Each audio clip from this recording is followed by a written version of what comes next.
Hi everybody, Fintan here from Damson Cloud, and this week I want to talk about security reviews, specifically for medium to large organizations.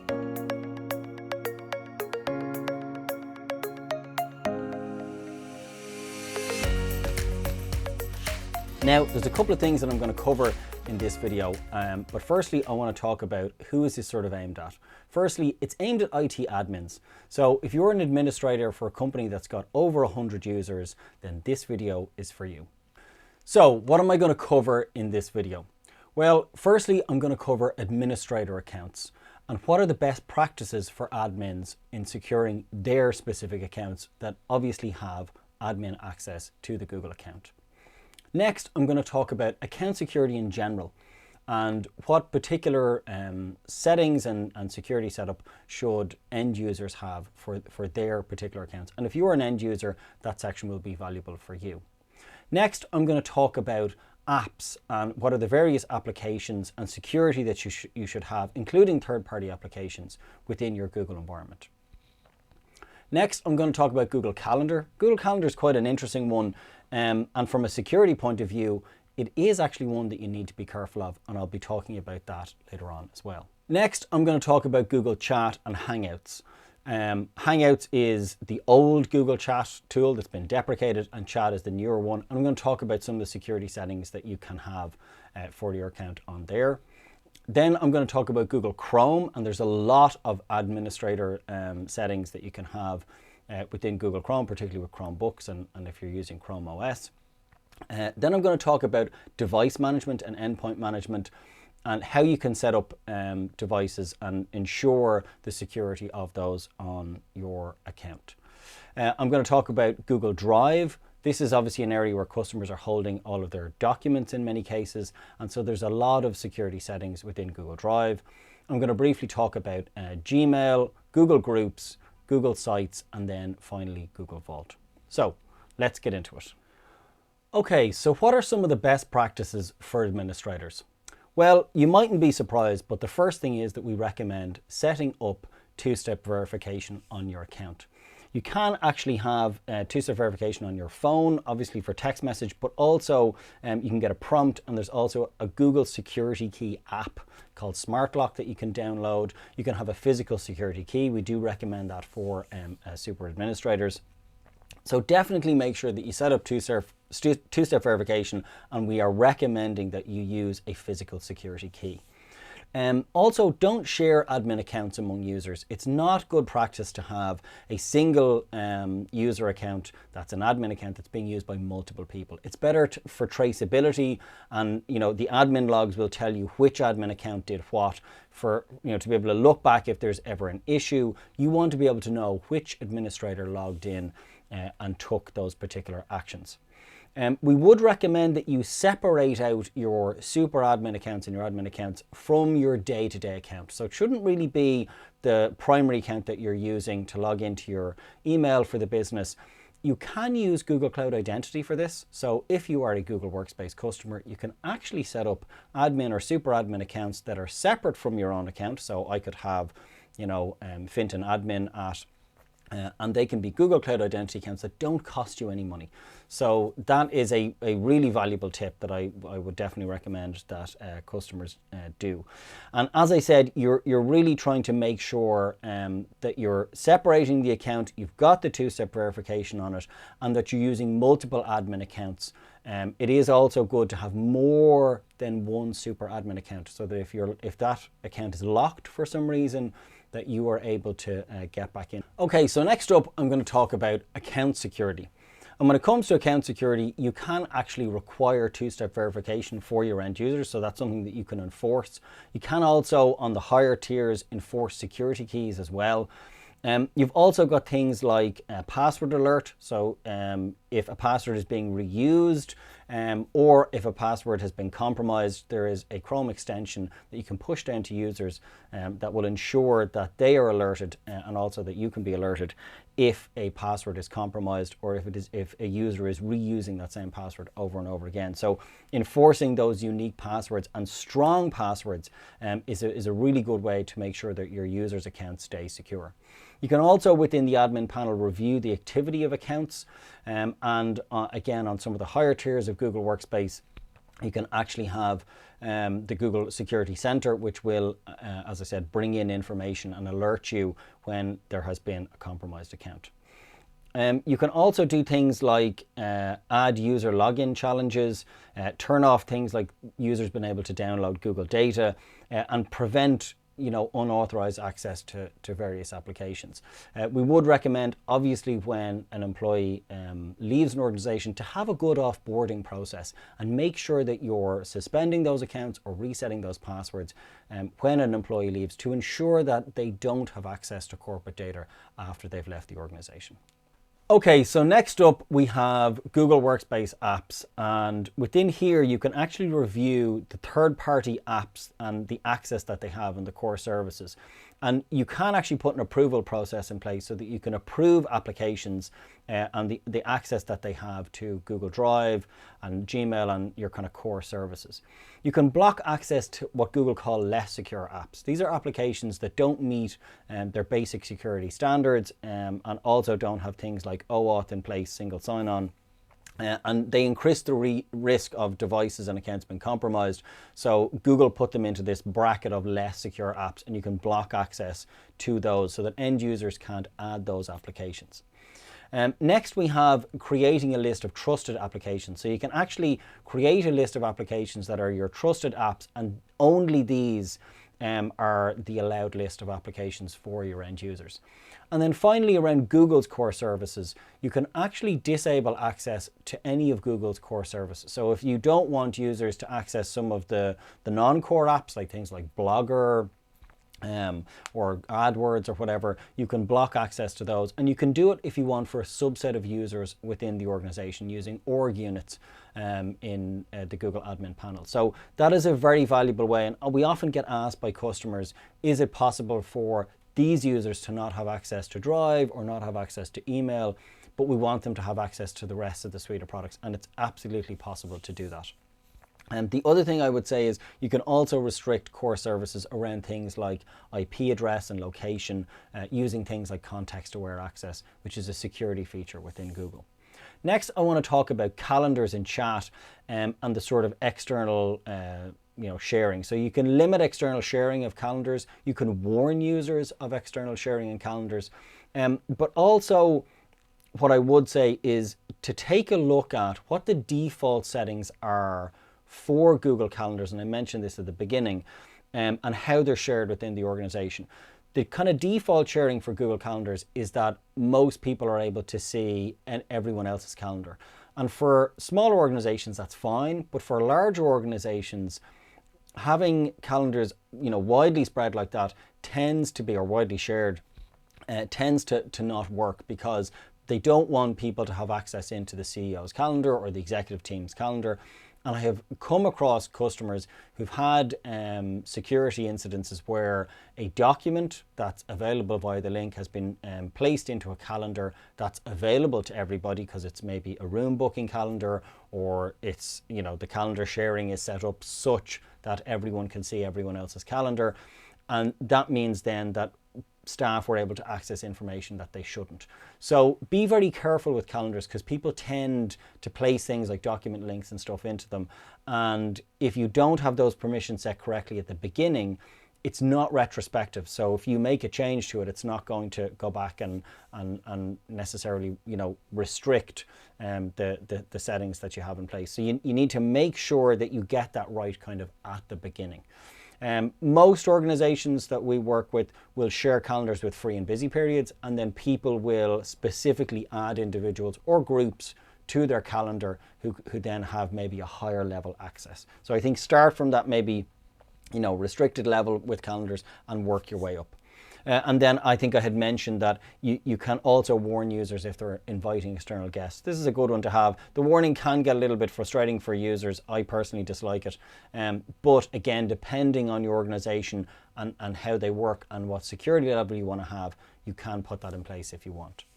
Next, we have Google Chat, and as I said, classic Hangouts, depending on which one you're using. You can restrict whether users have the ability to chat externally if you want, or you can warn them when they're chatting outside of the domain. This is only available, this particular feature, in the old Hangouts.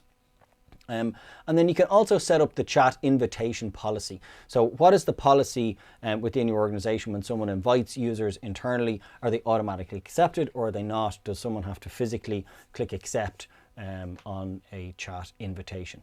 So that is calendar and chat. Next, we are going to talk about the Chrome browser. Now, the Chrome browser, there is a huge amount of settings in here. I'm not going to go through everything that's possible, but I just want to touch on, some of the basics that are available to you in the Chrome browser. So you can enforce patching and security on both Chrome OS and Chrome itself, and ensure that users have to keep that up to date. You can force the relaunch of applying updates as well. Again, Chrome won't apply the updates unless it's sort of been relaunched, so you can enforce that for end users. You can also set up basic Chrome OS device and Chrome browser policies to, do things like safe browsing and password manager, and prevent users from proceeding to malicious sites as well. That's the safe browsing, which is a very, very good feature. And then you've also got advanced policies as well within Chrome that actually allow you to restrict things like sites and particular apps and downloads. So there's a huge amount of Chrome policies. And again, as I said, I won't get into everything, but this sort of moves towards this endpoint management piece that I'm going to touch on later on. And then on Windows desktops, again, you can also set things like the legacy Chrome browser, or legacy Chrome browser support. So this is if you have maybe an application on a Windows device that needs something like an old Internet Explorer. There is a extension that you can install that will allow some of those older applications. Personally, I think they should probably replace them, but if they do have older applications that require that, this extension will basically allow it to work within the Chrome browser, which is useful. I know there's some companies that still have older apps that require that. Okay, so the next area is device management, and this area is huge, so I'm not going to go into it in any real detail, but I do want to tell you what's possible. On all mobile devices, you can do things like require passwords, you can lock and wipe corporate data, you can manage Android apps using Google for Work. On mobile devices under management, you can require device encryption, you can apply device restrictions, you can block compromised devices, you can automatically block Android devices that don't apply with your company's policies. You can do things like enable auto account wipe for Android devices. You can manage iOS, again, under the work profiles. You can block potentially dangerous Android apps. On computers, they now have endpoint management on both Mac and Windows. You can restrict Google Drive desktop, which is the sync tool that Google have. You can set up Google's GCPW, which stands for Google Credential Provider for Windows, and this will allow people to sign in to Windows 10 devices using their Google account, and then allow you as an administrator to implement endpoint management on Windows devices as well. You can restrict users' privileges on company-owned Windows devices. Other security stuff includes things like preventing unauthorized access using context-aware access, which we've done other videos on. Control applications in Google Workspace. And identify sensitive data in Google Drive using things like DLP. There's some new features coming with DLP around labels as well, where if a file is labeled in a particular way, you can implement particular data loss prevention features on it. For example, if a file was confidential, it can't be shared externally. So the device management area is huge, and we are going to do a separate video on that. Okay, so next up we have Google Drive, and this is a really important area when it comes to security, because obviously this is where companies are keeping their corporate data. So there's a lot of different areas that I have to cover within here. So initially, you've got simple things like setting the sharing settings for your domain when it comes to Google Drive. Are people allowed to share documents outside of the organization, or are they not? With things like default link sharing. So by default, when someone creates a file, is the link for that available to anyone in the organization? Again, this is something that you might want to, like the calendars, set up at the beginning and make sure that people, when they create a document, they may not realize that if anyone else in the organization gets a hold of this link, they could view it because of how the permission settings are set up. So make sure that that abides by your company's particular policies. Then, do you want to warn users if they're sharing data outside of the organization? Again, this will depend on your company's policies, but maybe you want to allow users to share externally, but you want to warn them if they've added somebody who is an external party. You can also do things like limit file access to recipients only, so that files aren't, again, accidentally shared. This is sort of a data leak thing where you're trying to stop that accidental sharing, because in most cases, when a data loss happens within an organization, they share something externally that they didn't mean to. It's generally accidental. Obviously, there are cases where it can be malicious, but in most cases, a user is doing it because they didn't quite understand what they were doing.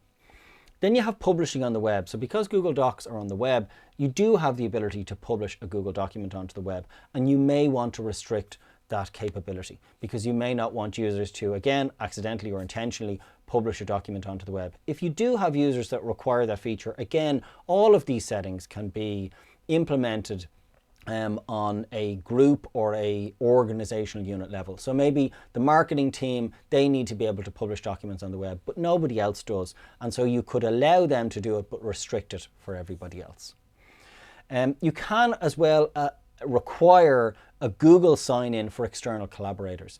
There is PIN code sharing now where you can add someone to an account that doesn't have a Google account and they can still log in. Some companies, because again of their security and corporate data requirements, they may want to require people to have a Google account and have to sign into that. And that's something that you can enforce as an administrator. When it comes to shared drives, we're big fans of shared drives here at Damson Cloud. It's really the primary way you should be sharing information within your organization. And you have the ability to limit who can move content from and to a shared drive within your organization. Again, this comes back to your company policies that you've got to discuss internally and agree.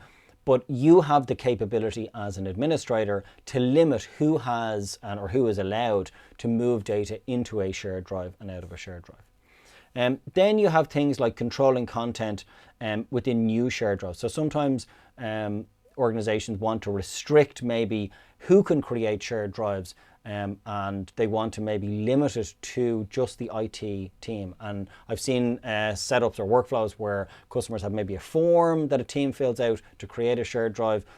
Again, this can just reduce a sort of proliferation of shared drives within the organization being created for kind of anything. Next up, we have things like limiting local copies of file data. So I think I mentioned earlier on, you can limit the capability for users to install the Google Drive for desktop, originally called DFS, the Drive File Stream tool. It's recently been renamed. And that will allow people to sync documents down onto their computer. Google Docs are web-based, but if people are working with video files or PDFs or more traditional files, you can limit their ability to install that tool. But you can also limit the ability for people to actually enable offline access for Google Docs. So again, depending on your security requirements, your policies that your company have, you may want to implement something like that. And then the last two are controlling access to third-party applications. So you may not want to allow add-ons for things like Google Docs or Google Sheets or any of the file formats. These can be very useful, but maybe in your organization, again, you don't know who these third-party companies are. You may want to vet them, and you can have an allowed list as well, so users can only install specific applications that you have allowed. And then finally, I want to talk about blocking loss of sensitive data. So again, this comes back to the DLP. You can put in place data loss prevention rules within the organization that will stop external sharing of files or credit cards or particular company information. Now with the new labeling feature, you're going to be able to implement things where a document with a particular label maybe is restricted again if it's marked as confidential or internal. A user doesn't then have the ability to share that externally. And we've tested this out. It's a really interesting feature. I added my external account and then I basically marked it as confidential, and the DLP rule kicked in straight away and it removed that user from the file. So very, very powerful tool, particularly for companies that have very, very sensitive data. Okay guys, so next up we have Gmail, and there is a lot of security features within Gmail because it's your email system, and so there's a lot of things that you need to make sure that you've done. Most customers have done their MX records and they have those correct, otherwise they wouldn't have email flow. But we also recommend that you look at SPF, DKIM and DMARC. Now again, I'm not going to go into these in a huge amount of detail, but we will have supporting documents linked to this. But this basically prevents things like spam and spoofing and phishing within Gmail's authentication. So you've got to make sure that you've set up your inbound gateway for your SPF. You've set up things like enforcing TLS on your partner domains. You're requiring maybe senders to authenticate. And also, as I said, making sure that your MX records are set up correctly. I often see cases where customers only have 1 or 2 MX records in place, whereas with Google you can have several, so that there's a backup there in place. Then when it comes to protecting users in the organization, you can disable things like IMAP and POP. Again, shouldn't really be a need for these. You know, you can set up email on mobile devices without it. You can give users access obviously to the web, and that's, you know, the best place to access Gmail. You get the best features. Most cases, again, you can really be disabling POP and IMAP. You can do it for a subset of the organization if you want, using some third-party tools. Disabling automatic forwarding, again, this is sort of reducing that data exfiltration or that data leakage happening. Enabling comprehensive mail storage, that's a very interesting feature, and again just ensures that reduction of risk of data deletion.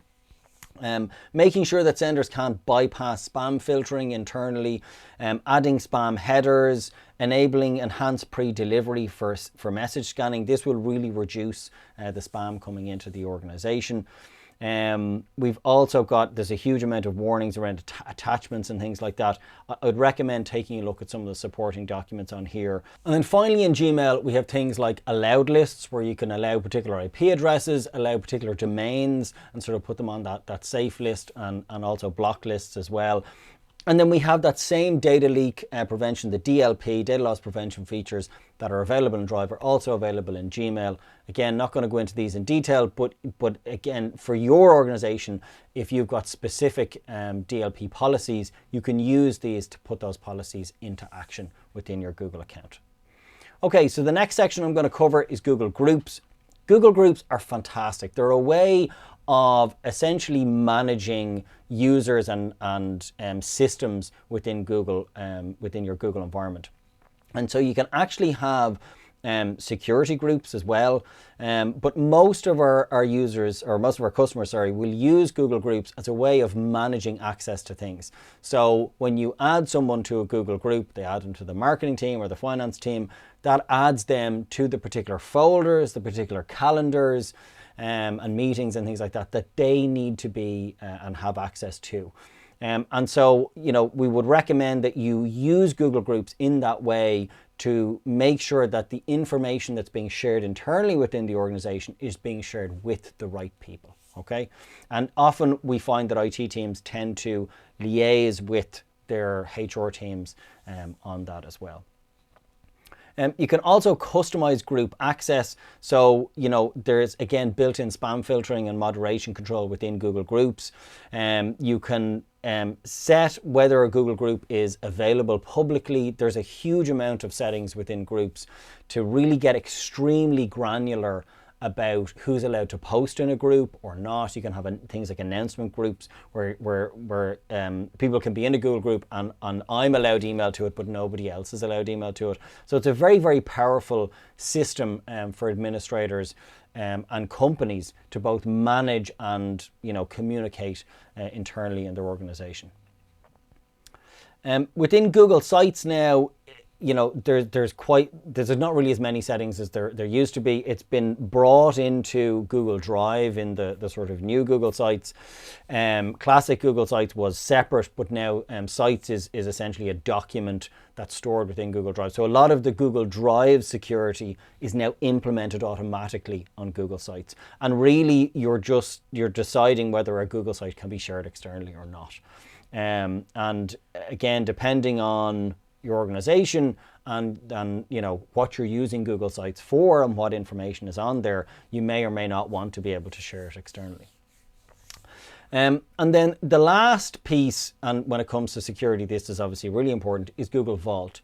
I'm just first going to mention what Google Vault is, because maybe not everybody knows. It's a security and compliance tool for Google that keeps a copy of all your emails and your chat and your documents within the Google system.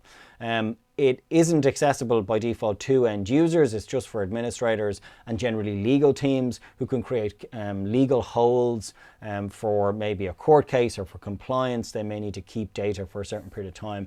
And Google Vault is really powerful. So it allows you to not only do things like the legal holds for maybe a particular court case, but in general for you as an organization to be GDPR compliant, to be compliant with your own regulations within maybe your industry. I know like some customers in finance or legal have different compliance requirements, and Google Vault allows you to maintain data but also delete data. So it's powerful, but also be very careful with it and make sure that you understand what it is that you're doing within Google Vault, because you do have the ability to say delete all of the data in the company after 30 days. That is possible to do within Google Vault. So make sure that you have a full understanding of it before you implement policies. But as I said, an extremely powerful tool for administrators. So hopefully that has given you guys a really good overview. The last piece that I'm going to mention for administrators to be aware of is if you're in the higher tiers of Google, you have the Security Center. Even in the lower tiers, you've got the Alert Center, which is very valuable for admins. And then the last piece is the admin logs and the reporting. So there's really, really powerful reports now within Google that will allow you to gain information and insight into what's happening on your domain. You can run audits for Google Drive. You can run audits for Google Vault, for Calendar. So if you get a report from an end user and they say, I said I shared my calendar with someone, or I said I sent an email to this particular person, they said they haven't received it, you can go in and look at the email logs and see, has that email left your system and has it actually been delivered from your point of view? Or if a user said that they shared a document with someone externally, you can go in and you can look at that document ID and you can see what is the history on that particular document. What I will say about the audit logs, they only go back 6 months. So some customers export those to have them on a regular basis. Export them on a regular basis in order to have them going into the future. So that is something to bear in mind. So that's it for me. I hope you guys found this security checklist for medium to large organizations valuable. As I said, we're going to be making some other more detailed videos on some of these specific areas, but I just wanted to give you guys that full overview. And hopefully some of this information has been valuable to you. If you haven't, please do subscribe to our YouTube channel and check us out on LinkedIn and Twitter and Facebook and Instagram as well if you're on those platforms. And do engage with us as well. If you are on LinkedIn or YouTube, please do leave a comment below and let us know what out of this video you found valuable, and are there any particular areas that we didn't mention that you guys always have in your security checklist. So that's it from me, and I will see you guys